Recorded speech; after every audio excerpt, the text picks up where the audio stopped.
दर्शक बंधु ओढ़णी सीरियल रे देखा पाइबे एक धमाकदार एपिसोड। आज जीवन को बापा जया मथारे सिंदूर देकी तांकू बाहा हेबे।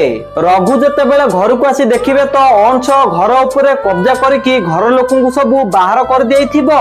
आउ रघु एकथा सही न पारी अंश मुंडरे जाइकी बंदूक लगेइबो। तापर जीवन को बापा आसिकी रघु को कहबे बंदूक को तळु कर रघु, से मो निज रक्तर।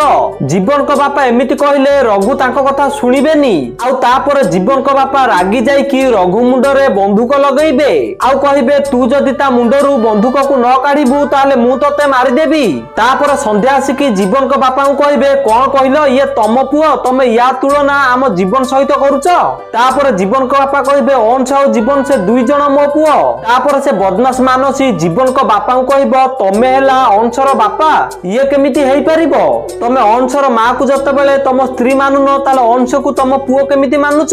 तापर अंश जीवन को बापा को कहिबे तमे मो मां को मथारे सिंदूर भरिबो। अंश एमिति कहिले जीवन को बापा राजी होई जिबे। जीवन को बापा राजी होला परे मानसी अंश को मां को आनिकी आसीबो। आउ तापर जीवन को बापा जया को मथारे सिंदूर दबाकू जाउथिबे। तो दर्शक बंधु आपण मानु कोन लागुची जीवन को बापा से स्त्री लोक मुंडरे सिंदूर देबे कि नाही हमकु कमेंट माध्यम रे जणांतु। आउ एई भली अपडेट सर्वप्रथमे सब जानिबा पय हम वीडियो गोटे लाइक करी चैनल को सब्सक्राइब कर दियंतु।